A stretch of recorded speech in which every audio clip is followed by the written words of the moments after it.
Alam niyo ba na ang buong arkipelago ng Pilipinas ay pag-aari ng iisang pamilya lamang?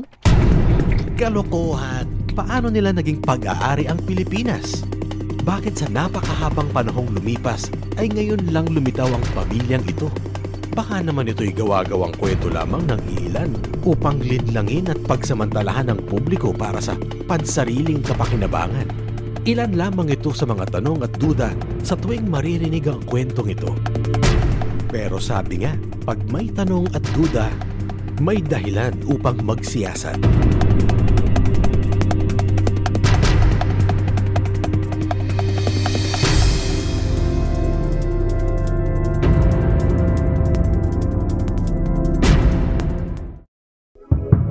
Ang buong arkipelago ng Pilipinas bilang pagmamay-ari ng isang pamilya ay masasabing hindi kapani-paniwala. Hindi talaga kapani-paniwala. Pero ito ay may katotohanan.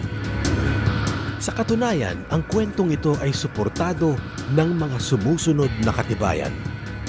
Titulo, Desisyon ng Korte, Writs of Execution, Sheriff's Return, anotasyon sa likod ng mga titulo, sertipikasyon ng mga opisyal ng gobyerno na nagpapatunay na ang mga titulo ay hindi peke. Ang 21 volume ng mga dokumentaryong ito ng korte na nagpatibay sa kwento ay hindi maaaring palsipikahin. Pinatotohanan pa ito ng ilan sa mga dating Solicitor General at kinalaunan naging mga maestrado ng Korte Suprema na sina Felix Macasyar, Antonio Barredo at Hugo Gutierrez.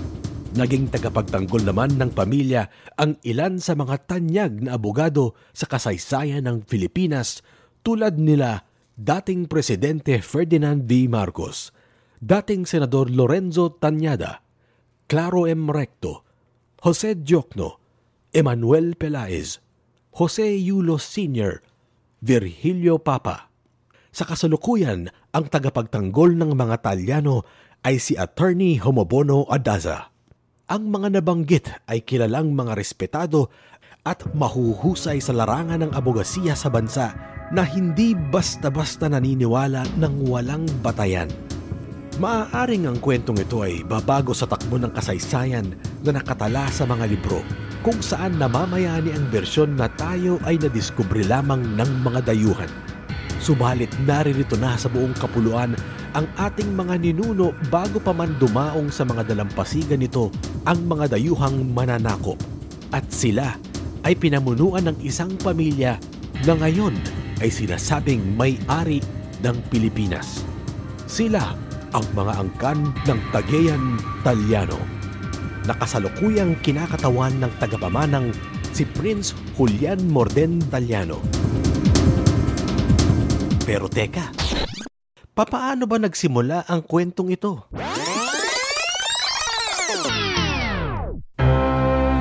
Bago pa man ang pananakop ng mga Kastila, ang buong arkipelago at ang mga isla ng Guam at Hawaii ay nakikilala bilang Maharlika. Ang Maharlika ay isang kaharian sa ilalim ng angkan ng Cagayan Talyano mula ika-9 na siglo hanggang ika-15 siglo. Isa sa mga hari ng Maharlika ay si Haring Luisong Cagayan Talyano, ama ni Raha Lapu-Lapu at Raha Soliman. Tulad ng iba pang kaharian, ang mga lupain ng mga hari at pamilya nito ay pinapasa at pinamamahagi sa mga kasunod na henerasyon ng kanilang angkan. Ganito ang nangyari sa buong arkipelago. Nang sakupin ng mga Kastila ang arkipelago, naging malawakan ang pangangamkam ng lupa kasabay ang pagpataw ng mataas na buwis. Dahil dito, ang mga tagapamana ni Haring Luisong Cagayan Talyano ay umapila sa reyna ng Espanya laban sa pangangabuso ng mga Kastila. Bilang tugon, iniutos ni King Philip na ibalik ang pag-aari ng buong arkipelago sa angkan ng Cagayan Talyano.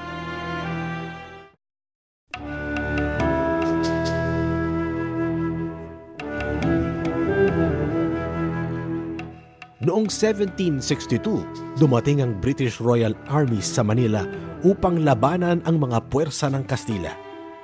Noong 1764, natalo ng mga Briton ang mga Kastila. Ang British government ay nag-issue ng Royal Decree Protocol 01-4 batay sa mga batas ng West Indies na nag-amyenda sa karapatang ari ni Haring Philip ng Espanya sa Pilipinas at iginawad ang karapatang ari ng arkipelago sa mga angkan ng Cagayan Taliano. Ito ay kinilala ng Espanya pagkatapos ng kasunduang pangkapayapaan sa pagitan ng mga royal government ng Espanya at Bretanya. Nang matalo ng Estados Unidos ang Espanya sa Battle of Manila Bay, tinapos ng dalawang bansa ang digmaan sa pamamagitan ng pagpirma ng isang kasunduang nakilala bilang Treaty of Paris, kung saan ipinagbili ng Espanya ang Pilipinas sa halagang $20 million. Ang nagbayad ng nasabing halaga sa pamamagitan ng US gold coins ay si Don Esteban Benitez Taliano.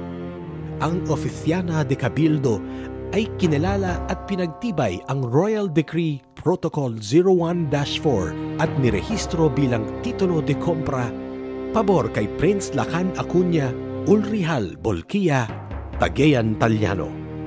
Si Don Esteban Benitez Taliano ay lolo sa tuhod ni Prince Julian Morden Taliano.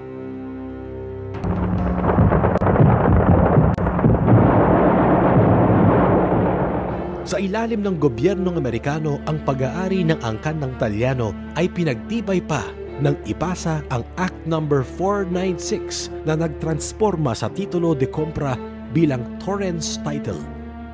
Sa bisa nito, kinilala ang titulo ng mga Taliano bilang Original Certificate of Title or OCT 01-4 noong 3 ng Oktubre 1904.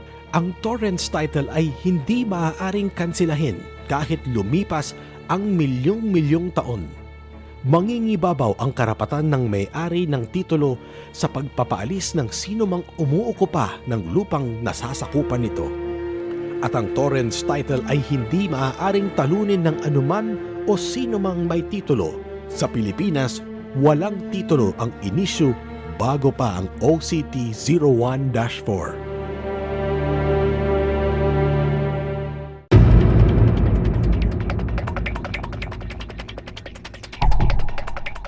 Ang lupa ang isa sa pinakamahalagang kayamanan ng tao.